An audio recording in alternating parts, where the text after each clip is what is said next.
Spoštovane gledalke in gledalci, dragi bratje in sestre.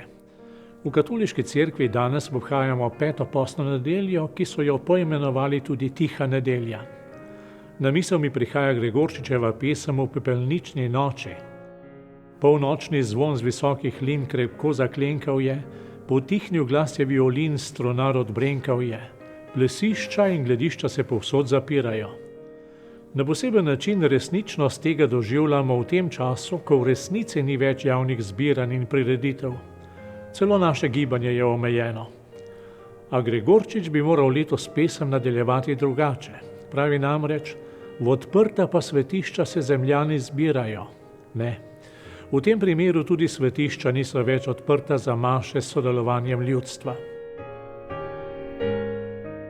Običajno so na tiho nedeljo po cerkvah zagrinjali križe, ki so ostali zagrnjeni do bogoslužja Velikega petka, ko so razpele razkrili ob vzkliku "Glejte les križa", na katerem je zveličanje sveta viselo. Ljudstvo pa je odgovorilo: "Pridite, molimo." Pomembno je, da v času, ki ga doživljamo, ostanemo pozorni na zakrivanje križa. Tudi nam se v razmerah, v katerih smo se znašli, lahko začne dogajati, da izpred oči začnemo izgubljati stvari ali ljudi. Če neko trditev ali neko navodilo slišimo večkrat, morda celo velikokrat, nam lahko zdrsne preko roba naše pozornosti, ne slišimo ga več in nehamo ga jemati resno. Najprej začnemo dvomiti, če je vse res potrebno, potem začnemo delati majhne prekrške. Ljudje moji, nikar. Iz Italije, iz Španije, pa tudi iz drugih držav Evrope dobivamo resna opozorila, da moramo biti skrajno disciplinirani, če nočemo, da bi se pri nas zgodba ponovila. Ne nasedajte tistemu skušnjavcu, ki pravi, da se to dogaja samo drugim. Meni se to ne more zgoditi, nam se to ne more zgoditi. Res je. Dogaja se drugim, pa tudi nam, tudi meni se lahko zgodi. Enako pomembno je v tem času ohranjati živ in pozoren pogled za ljudi. Izolacija ne sme pomeniti, da bi na ljudi pozabili. Nikakor ne smemo pozabiti na bolnike, ki so v bolnišnicah ali celo na intenzivni terapiji. Če tudi jih ne vidimo in jih ne moremo obiskati, jih moramo nositi s seboj. Enako pozorno moramo spremljati njihove domače, ki doživljajo hude stiske, saj se iz dneva v dan soočajo s svojo nemočjo in strahom.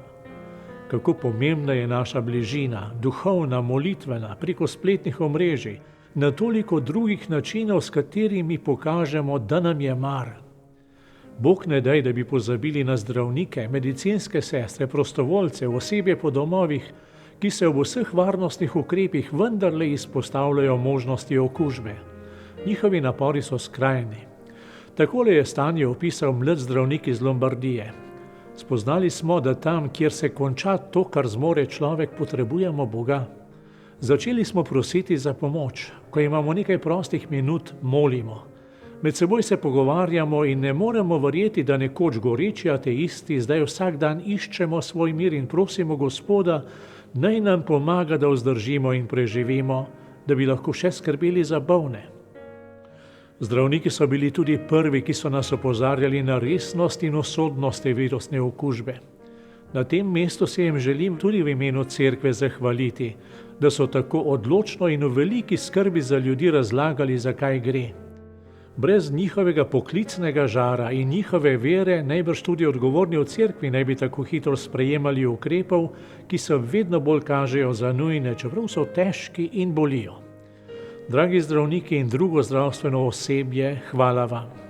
Še veliko drugih je, pripadniki civilne zaščite, Karitas ter ostale humanitarne organizacije in delavci, policija in vojska, delavci komunale, trgovci in učitelji ter drugi, ki v teh dneh požrtvovalno delajo v korist vseh ljudi in zagotavljajo najbolj nujne storitve in delovanje najbolj potrebnih ustanov. Ne spreglejte jih in bodite jim hvaležni, delajo, kar je v njihovi moči. Na nas pa je, da jim njihovega dela ne otežimo zaradi tega, ker nas je strah in smo negotovi. Bodimo pozorni, da nas v teh časih ne uspava anestezija navajenosti in sebičnosti, brezbrižnosti.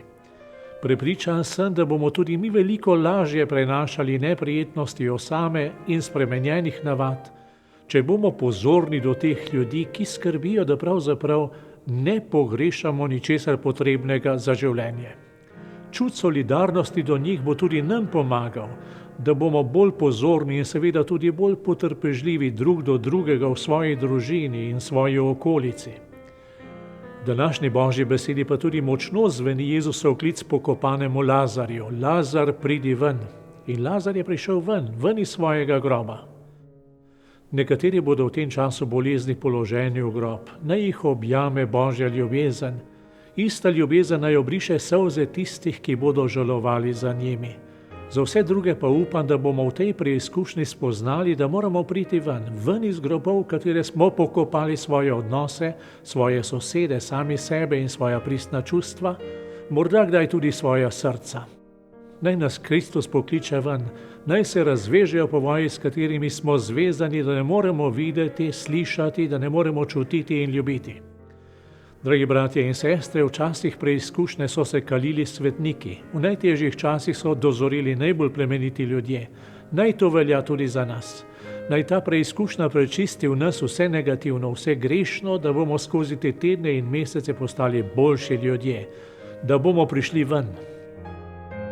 Vse družine, bolnike, vse zdravstvene delavce in vse, ki nam omogočajo, da nam nič potrebnega ne manjka, naj danes in vedno varuje in blagoslavlja vsemogočni Bog Oče in Sin in Sveti Duh.